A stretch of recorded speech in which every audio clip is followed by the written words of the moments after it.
Hi, I'm Rebecca. I am the Psych Coach, and today I'm going to be talking to you about personal growth. Personal growth is a booming industry. It's essentially about how we can improve ourselves, how we can feel better about ourselves. There are thousands of books you can read on it. There are thousands of YouTube videos you can watch on it. And there are plenty of things that you can learn for yourself. Today, I'm going to give you my top 5 tips on personal growth and self-improvement. And you can put some of these things into practice and let me know how you get on with doing that. My first tip for self-improvement is to identify your fears and to challenge them. Confronting your fears is a very empowering thing to do. There may be things in your life that you avoid. Maybe you don't like public speaking, so you shy away from that at work. Maybe you don't like making new friends even though you want them, so you shy away from parties and social gatherings. Maybe you really want to try something new, but you're afraid of being negatively judged. Think about the things that you avoid. Those things are life-limiting, aren't they? It might feel comfortable to avoid them, but ultimately they stop you from growing. And we know that actually when we sit on the edge of discomfort, when we feel a bit uncomfortable, it's often the time when we start to develop and grow. So the idea of identifying the things you avoid and confronting them is very powerful for self-development. Start small, build up to the bigger stuff, but ultimately challenge yourself to not avoid. My second hack is to stop bad habits. Sounds pretty obvious, doesn't it? But a lot of the time, the bad habits that we have, we're not particularly aware of, and neither do we think it has a particularly negative effect on us, but of course it does. Maybe you're a smoker, maybe you're a nail biter, maybe you're an overeater, maybe you're a procrastinator. Whatever it is that is your bad habit or bad habits, it's going to bring you down a bit. Even if you've sort of put it to one side and thought, oh, it's not really that much of an issue, I'll address it at a later date. It probably is, and it chips into your self-esteem. So a huge part of self-development and self-growth is letting go of bad habits. You don't need to let go of them all at once, that's probably a bit too much, but think about bad habits that you're into and what you can do to try and stop them. A really, really common bad habit that I'm sure a lot of you engage with is self-downing. The tendency to beat yourself up and put yourself down. It serves no purpose whatsoever. Sometimes people say it helps me to improve, but I thoroughly disagree with that. All it does is chip people's confidence away and result in them avoiding, as I said in point number 1. So a big hack is going to be learning the things that you need to stop and making a commitment to stopping them.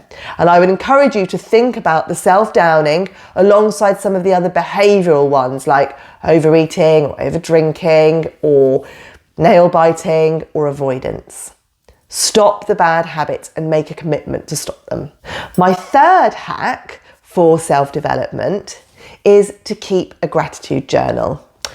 Gratitude is so very important for our self-development, for our happiness, for our overall life satisfaction. Keeping a record of the things that you are grateful for helps to reshift your mind into a more positive space and allows you to scan for the stuff in your life that is good. It is really easy to have a negative lens and to focus on the things in your life that are bad, and that has an impact on your overall well-being. Keeping a gratitude journal is simple. You can simply keep a log on your phone where you record 3 things that you're grateful for in the morning, 3 things you're grateful for in the evening. It's really simple. It doesn't require a lot of effort, but it has a huge benefit on your overall well-being. Doing that is such a simple life hack, but it will improve your quality of life hugely. So try and keep a gratitude journal. If you want to write it down, do that. But if that feels too much, keep it on your phone. It's a wonderful, wonderful life hack. My fourth hack for personal growth is to get feedback. Getting feedback from people doesn't give them a license to be really rude to you and negative and tell you all the things they don't like about you, but it does allow people to be honest with you about some of the things they may find challenging about you.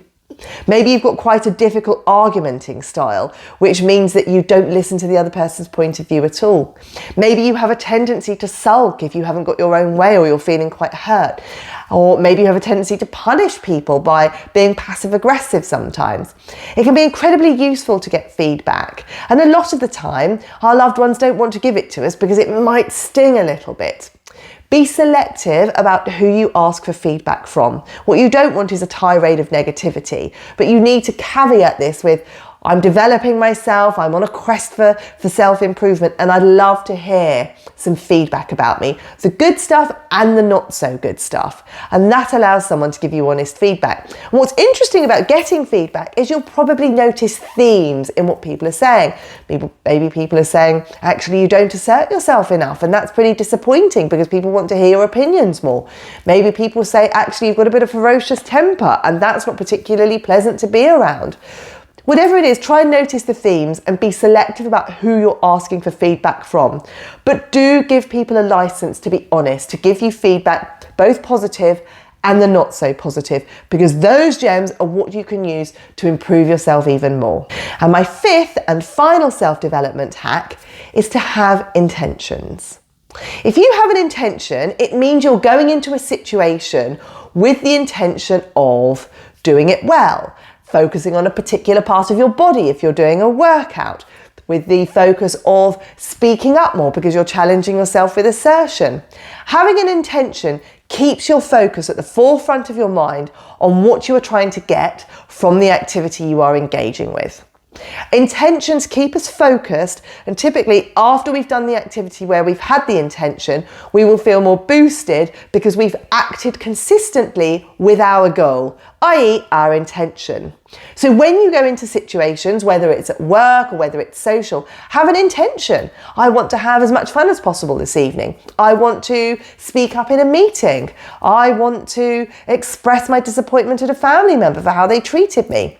Have an intention and try and act consistently with it. And if you do, give yourself a pat on the back. Intentions are really powerful, and using gratitude alongside intentions can be even more beneficial. That means going into a situation thinking, I really want to enjoy this as much as possible, and I'm really going to spend time focusing on what I'm grateful for. These psychology hacks are incredibly powerful for boosting self-development. You may not be able to practice them all in one go, but take a few of what I've spoken about and put them into practice, because you will feel the benefits.